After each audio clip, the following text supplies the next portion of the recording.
দিল্লি অবৈধ বাংলাদেশির তালিকা পাঠিয়ে থাকলে যাচাই বাছাই করে দেখবে ঢাকা। তবে পুশিন কোনোভাবে মেনে নেওয়া হবে না বলে জানিয়েছেন পররাষ্ট্র প্রতিমন্ত্রী শামা ওবায়েদ।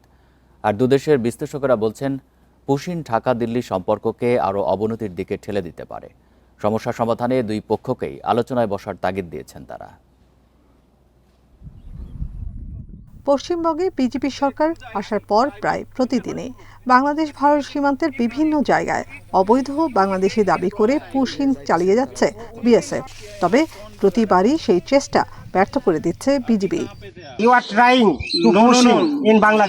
দিল্লির দাবি, অবৈধভাবে ভারতে থাকা 2680 বাংলাদেশির তালিকা পাঠানো হয়েছে ঢাকাকে। 5 বছরেও নাগরিকত্ব যাচাই বাছাই করে ফিরতি কোনো উত্তর দেয়নি বাংলাদেশ। পররাষ্ট্র প্রতিমন্ত্রী জানান, এমন তালিকা থাকলে তা যাচাই বাছাই করা হবে, যদিও এর অস্তিত্ব নিয়ে সন্দেহ প্রকাশ করেন তিনি। আমাদের কাছে কোনো তালিকা এই মুহূর্তে আমার জানা নেই। তবে যদি তালিকা থাকে নিশ্চয়ই সংশ্লিষ্ট উইং সেটা দেখছে, কিন্তু তালিকা থাকলে তো সেটা আমরা অবশ্যই যাচাই বাছাই করব এবং সেই তালিকা বিজিবির হাতেও থাকার কথা। কোনোভাবেই এটা আমরা মেনে নিব না যে পুশিন করবে। ঢাকার বিশ্লেষকদের মতে, পশ্চিমবঙ্গে বিজেপি সরকার পুশিনকে রাজনৈতিক হাতিয়ার হিসেবে ব্যবহার করছে। আর দিল্লির বিশেষজ্ঞরা বলছেন, রাজ্যের এ ধরনের পদক্ষেপ দুদেশের সম্পর্ক পুনরুদ্ধারের চেষ্টাকে বাধাগ্রস্ত করতে পারে। যেখানে আমরা এখন ভালো করে আবার দুই দেশ মানে আগের মতন করে সুন্দর সম্পর্ক করতে চাই, এগোতে চাই, সেই জায়গায় নিশ্চয়ই এটা টেনশনের জায়গা একটা ঠিকই। পুশিন নিয়ে সম্পর্ক আরো অবনতি হওয়ার একটা সম্ভাবনা কিন্তু রয়ে গেছে। যেমন রোহিঙ্গারা সে দেশের নাগরিক, কিন্তু কাগজ নাই, তাদের ডকুমেন্ট নাই বলে বাংলাদেশে ঠেলে দিয়েছে।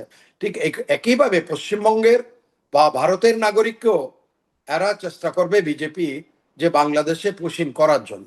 সমস্যার সমাধানে কূটনৈতিক সংলাপের তাগিদ দেন বিশেষজ্ঞরা। পশ্চিমবঙ্গ সরকারকে বিশেষ করে নিবৃত করার জন্য একটা জোরালো কূটনৈতিক অবস্থান বাংলাদেশকে গ্রহণ করতে হবে। সেটা হবে কেন্দ্রীয় সরকারের সাথে। এখন আপাতত একটা অদ্ভুত হ্যাপাজার্ড ওয়েতে চলছে, যে এই কারণে কারুর কোনো মানে রিকোর্সের জায়গা নেই। এখন সেই জায়গাটা তৈরি হয়েছে, তার দুজনে বসে জিনিসটাকে কি করে রেজলিউশন করা যায়।